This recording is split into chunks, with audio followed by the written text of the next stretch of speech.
Hold your hands up and curl your fingers halfway. Then hook them together and pull. That grip you're feeling is the only thing holding a mile of freight train together. 100 cars, 10,000 tons. And somewhere in America, one of those grips is breaking free every 5 minutes. The steel hand you never think about. Go stand at a crossing and look into the gap between two cars. The thing bridging it is a coupler, and the moving piece at the front of it is the knuckle, about 11 inches of solid steel shaped like a hand with the fingers curled halfway shut. Two cars roll together, the two hands close around each other, a lock drops, and they're married. No bolts, no cables, nobody signs anything. Now hang 4 diesel locomotives on the front of an 11,000-ton coal train and let them pull. Every bit of that force, enough electricity worth of muscle to light a small town, has to funnel through one steel hand gripping another steel hand, then through the next pair and the next, and so on and so forth, all the way to the last car a mile back. Pull the first one, and the freight of an entire country follows. Sit with that for a second. A mile of loaded steel rolling at 50 miles an hour, and the only thing keeping the front of it attached to the back of it is a line of fists holding on. Ask anybody how train cars connect. Magnets, they say. Hooks. Some kind of latch. Nobody ever says fists. And it's been fists since before your great-grandparents were born, and the design works so well that after 150 years, nobody's come up with anything better. It's not boring hardware. It's just one of the best ideas this country ever produced, sitting out in the rain, covered in rust, doing its job, getting ignored by everyone who drives past it. The gap that ate people. To understand why that fist matters, you have to see what it replaced. Walk into a rail yard in 1870. Two cars roll toward each other at about the speed you stroll through a parking lot. Hanging off the end of one is a heavy iron loop called a link. To join those cars, a man stepped into the gap between them, lifted that loop with his bare hands, lined it up with a slot on the other car, and dropped an iron pin through it at the exact instant the two cars met. He was timing tons of moving steel with his fingers inside the gap. Get it right and the cars were coupled. Get it wrong by just a half a second and 2 walls of steel closed on your hand. Men lost fingers doing this so often that in a lot of yards a full set of 10 marked you as the new guy. Old hands held up 2 fingers, 3 fingers, a thumb. Some lost the whole arm at the shoulder. Plenty of them never walked out of that gap at all. This wasn't some rare accident. Across the 1800s, close to 4 in 10 injuries to American rail workers happened during coupling. Every year, hundreds of men were crushed or killed hooking one car to the next one. And everybody knew. The railroads knew it. Congress knew it. The Lincoln pin stayed the standard for decades anyway, because a new coupler cost money and a man cost almost nothing. That is the world Eli Janney was about to walk into with a pocket knife. The store clerk who carved a hand. The man who ended it wasn't an engineer. He didn't even work for a railroad. He sold fabric and buttons for a living. Eli Janney came home from the Civil War as a former Confederate major and took a job as a dry goods clerk in Alexandria, Virginia. Every day he got a lunch break. Every day, instead of eating, he sat down with a block of wood and a knife and started carving. What he was carving was a hand. He had seen what happened to men in the gap, and he had one idea he couldn't shake. 2 curved pieces of metal shaped like fingers could reach out and grab each other on their own the moment 2 cars touched. Nobody standing between them, no pin, no perfect timing, steel meeting steel and simply holding on. He whittled that shape over and over on his lunch hours until it was right. He paid a draftsman to draw it up properly, and in 1873, a store clerk filed a patent that would outlive every railroad executive of his generation. Then, he had to convince an entire industry to care. The railroads finally sat down to choose one national standard. Janney's wooden hand, now cast in steel, went up against more than 40 rival designs. It beat every single one. In 1893, Congress passed the Safety Appliance Act and made it law that every car crossing a state line carried automatic couplers and air brakes. The gap emptied out. Men stopped dying in it. A clerk with a knife and a free half hour saved more hands than any surgeon alive at the time. Alexandria named a street after him. The half that still isn't automatic. Before you picture a perfectly hands-free railroad, look under the coupler. Running along the bottom of every car is a thick rubber air hose. That hose is part of the brake system, the thing that lets one engineer up front stop every wheel on a mile of train at the same time. And when 2 cars couple, those 2 hoses are just hanging there in the dark, swinging loose, doing absolutely nothing. So, a crew member still walks into the gap, picks up both hoses, pushes them together until they lock, then reaches up and turns the angle cocks so the air can run all the way to the back of the train. That's why railroaders call it a semi-automatic coupler. The grabbing part takes care of itself, but the nervous system of the train still gets plugged in by a person, by hand, one connection at a time. It's a completely different job than the old one. Cars are stopped now. Nothing's rolling towards your fingers. Nobody's racing an iron loop. But crews still follow hard rules before they step in there, because a car that decides to move while you're in between 200-ton machines doesn't care about your weekend plans. There's a sound that goes with it too. When those valves open, air rushes through the whole line and every car hisses in sequence down the length of the train, one after another, like the thing's taking a breath. Crews hear that noise 1,000 times a year and stop noticing it. It means the train just woke up. So the truth sits somewhere in the middle. The steel fish shake hands entirely on their own, which is the part that saved thousands of men. The air still gets connected the old way by somebody in work gloves standing exactly where the danger used to live, doing it carefully, and then walking back out. The few inches of wiggle nobody mentions. Here comes the first thing that separates people who actually understand trains from people who just watch them go by. Those steel hands don't lock up tight and rigid. They're loose on purpose. Watch a coupler closely while a train starts moving and you can see it slide back into the car before it pulls on anything. Every coupler has a few inches of free play built into it, and railroaders call that slack. A few inches per car sounds like nothing. Then you do the math down the length of a train. Add up all that wiggle across a 100-car train and you get roughly 50 feet of slack. 50 feet, longer than a bowling lane, hidden inside a train that looks completely solid from the outside. Before you call that sloppy engineering, understand that the slack is the whole reason a train can move in the first place, which we're getting to in about 30 seconds. The looseness does something else too. You see, a train has to bend. It curls around curves, dips through valleys, climbs over hills. Bolt every car rigid to the next one, and it would fight every bend in the track like a shopping cart with one locked wheel. That slack lets each car shift and swivel just enough for a mile of steel to flow around a curve like water. So the next time somebody tells you a freight train is one solid object, feel free to correct them. It's 50 feet of organized jiggle wearing a very long trench coat. How a train starts one car at a time.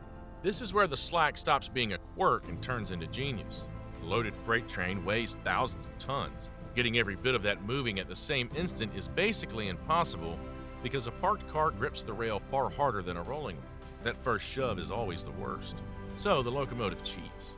Watch the front of a train pull away and count the cars that are still standing still. The engine moves first, then its coupler snaps tight and drags car 1. Car 1 rolls a few inches. Its coupler snaps tight and it drags car 2, then car 3, then car 4, rippling backward down the line while the caboose end has not moved a single inch. At any movement, those locomotives are really only fighting one car at a time. With all 50 feet of slack bunched up, the engine can travel almost a full car length before the last car in the train even knows the trip started.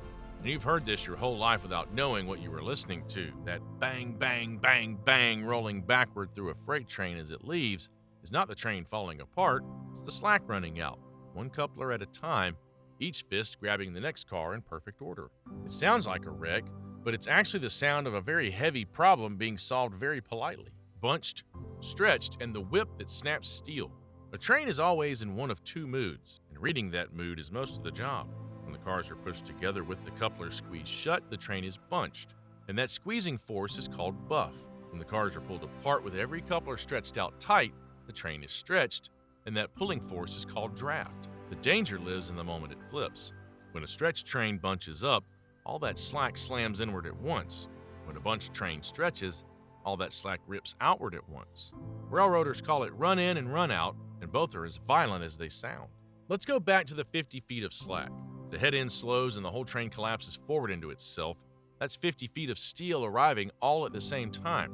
Now flip it. If the slack rips out too fast, the force races down the train and cracks the rear cars like the tip of a bullwhip. That whip is real. The energy multiplies as it travels, and by the time it reaches the back, it can snap a steel coupler clean in half, which is why a good engineer is not sitting up there holding a lever and vibing. A skilled one feels the slack constantly, easing power on and off so gently that the train never gets a chance to hit itself. Some of them run a mile of freight so smooth that the cargo never shifts, and nobody down the line ever knows how much chaos was sitting behind them. That's not luck. That is a craft, and believe me, it takes years to learn. The shock absorber hiding under the floor. If slack can slam hard enough to break steel, why does a train not beat itself to death every time it stops?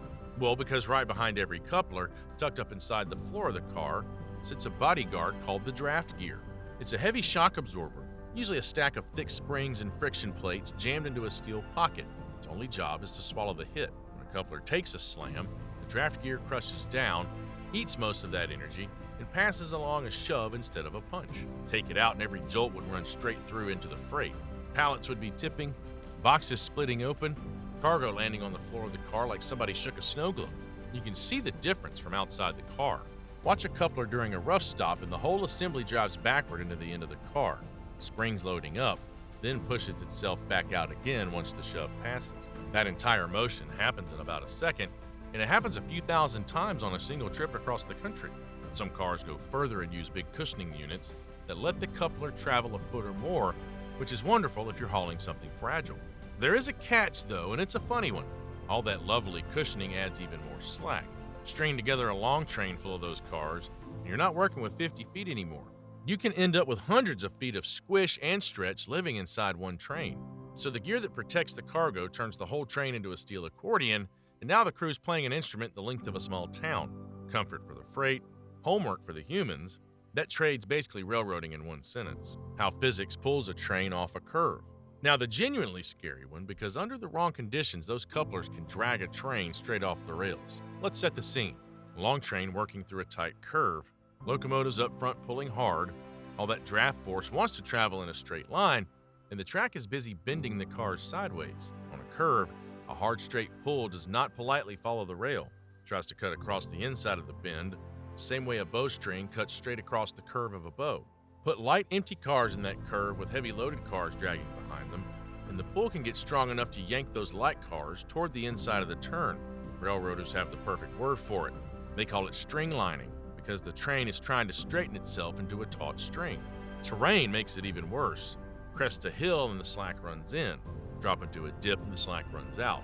Catch one of those moments in the middle of a curve and the sideways force spikes at the worst possible second. Push hard enough sideways and the two rails actually spread apart where the wheel presses on them. Once the track opens wide enough, the wheel drops straight through it and the cars are in the dirt. Whole strings of cars have been pulled off curves exactly this way. The same fists holding the train together are the fists that at the wrong angle can tear it apart, which is why train makeup is a real skill nobody outside the industry has ever even heard of. Before a train ever leaves a yard, somebody decides where the heavy cars go, where the empties go, and where the power sits, specifically so this can't happen out on a mountain curve at midnight. Get that order right, and a mile of freight rides through the bend like it's on rails, which, fair enough, it is. The part that's designed to break. This next one sounds insane for about 5 seconds, then it becomes the smartest thing in the entire video. The knuckle. That steel hand is deliberately built to be the weakest part of the whole train. Engineers made it break first on purpose. Follow the force. The knuckle grabs the next knuckle. That connects to the coupler body. That connects to a big steel yoke. Then that connects to heavy anchors in the frame. And then that connects to the massive beam running the full length of the car. Every link in that chain is stronger than the one ahead of it, and the knuckle sits at the very bottom as the runt. A single knuckle handles around 400,000 pounds of pull before it lets go. 200 tons hanging off one fist, which is not exactly fragile, but the coupler body behind it takes closer to 700,000 pounds, and the car frame shugs off around 350,000 pounds of steady force without complaining. So when forces finally spike past what anything can survive, the knuckle gives out first, on purpose every time. Broken knuckle is a cheap part one person can swap out beside the tracks. Torn car frame is a wrecked car worth a fortune, and a mainline shutdown for a day. They built a steel fuse into every connection in the country, so when something has to break, they made very sure it breaks where they choose. That's why a broken knuckle almost never makes the news. The failure was planned decades before it happened by people who sat down and decided in advance which part of the machine was allowed to lose. A crew swaps it out on the shoulder of the track, the train rolls and the system absorbs the hit like nothing happened. Steal that idea because it works on a lot more than trains. 275 breakups a day and the loneliest walk on the railroad. Remember the number from the top of the video? Here's where it comes from. All across the country, knuckles are doing exactly what they were designed to do, snapping under stress to protect everything behind them. It adds up to roughly 100,000 broken knuckles a year, and that works out to about 275 a day. A train comes apart somewhere in America every few minutes, all night, forever. It almost never happens somewhere convenient. It happens at mile marker nothing in the dark usually in the rain because that's just how the job goes. Now here's the part that makes your back ache just hearing it. A replacement knuckle weighs about 80 pounds. So somebody on that crew climbs out of a warm cab, picks up 80 pounds of solid steel and starts walking down the ballast, past car after car after car, maybe 10 cars back, maybe 50. There's no forklift waiting in the weeds at 2 in the morning. There's a flashlight, a hunk of metal, and a very long walk. Then they set it, line it up, pin it in, connect the air, walk all the way back, and get the train moving again so the country keeps running. Nobody claps, nobody films it, your package just shows up on time and you never think about it once. Next time your job feels heavy, just think about that walk, the invisible rule that prevents pileups. Here's a small boring detail that quietly stops enormous disasters. Every coupler on every car has to sit at nearly the exact same height off the rail, measured from the top of the rail to the center of the knuckle. It generally has to stay under about 34.5 inches and above about 31.5 inches. That's a tight window for something that weighs as much as a house. Why be that fussy about a couple of inches? Well, because if one coupler rides high and the next one rides low, two hands don't meet square. They can slide past each other instead of locking. And a coupler that looks connected while secretly holding nothing is a nightmare rolling down the track at track speed. Worse, in a hard impact, a mismatched pair lets one car climb up and over the other and ride right on top of it, which is exactly how a bad day turns into a catastrophe. So there are crews out there whose whole job is checking heights with a measuring gauge, car after car in the yard in the cold, finding the one that sits 3/4 of an inch low and shimmying it back into spec. Boring work, completely invisible, but also the reason the entire system doesn't quietly eat itself alive. The steel lit between a wreck and a disaster. Not every coupler is the same. Every difference exists because somebody learned something ugly the hard way. The everyday workhorse is the Type E, designed from 1932 that still does most of the heavy lifting on American rails. It grips beautifully, but it has one weakness. In a violent pileup, two Type E hands can slip apart vertically, one sliding up and off the other. That becomes a serious problem when the car breaking loose is full of something you badly don't want on the ground. So the industry built tougher versions. The Type F uses an interlocking design with bigger knuckles that refuse to let go sideways in them. Then came the shelf couplers with a steel lip built above the knuckle, below it, or both. Those shelves catch the other coupler and physically block it from sliding off while cars are flipping through a derailment. For hazardous freight, this is not optional. Tank cars hauling dangerous chemicals are required to carry double shelf coupler. The reason's grim and simple. In a derailment, the loose coupler swings around like a steel club and can punch straight through the shell of a tank car the way a can opener goes through a lid. Whatever's inside that tank ends up in the soil, the water, and the air of whatever town happens to be sitting there. Steel lip the size of your hand is the whole thing standing between a bad derailment and an evacuation. The coupler that does a full backflip. Alright, this is the last secret, and it's the most fun one to actually watch. Some couplers spin all the way around in a complete circle. There's a brilliant reason why. Think about a unit coal train. 100 identical cars hauling coal to the same power plant. When it arrives, every one of those cars has to be emptied. Uncoupling 100 loaded cars one at a time would take forever. So certain cars are built with a rotary coupler on one end, which lets the entire car roll over on its own length while it stays connected to the train on both sides. The train creeps into a machine called a rotary dumper. Clamps come down on one car, then that machine physically turns the car upside down, coal pouring out in a black waterfall, while the cars in front of it and behind it sit perfectly still and still attached. The rotary coupler just spins in place and lets it happen. Then the car rolls back upright like nothing occurred, the train inches forward, and the next one goes over. A full train load can go through that machine car by car without ever coming apart, one flipping while 99 sits still. Coal thundering into a pit below and a conveyor carrying it off toward the boilers. The whole cycle takes under a minute per car. Some trains skip the fist entirely between certain cars and use a solid bar called a drawbar, locking two cars together with almost no slack for a smoother ride. And in much of the rest of the world, trains ditch the fist completely, using spring-loaded pads called buffers with a chain slung between the cars. Different hardware, same endless fight with slack. So look into the gap next time. Two steel hands holding a mile of freight together, built to break before anything expensive ever does. That's a trick worth stealing. Put the weak point where you choose it, and everything behind it survives. Trains run on fists. Somebody should notice.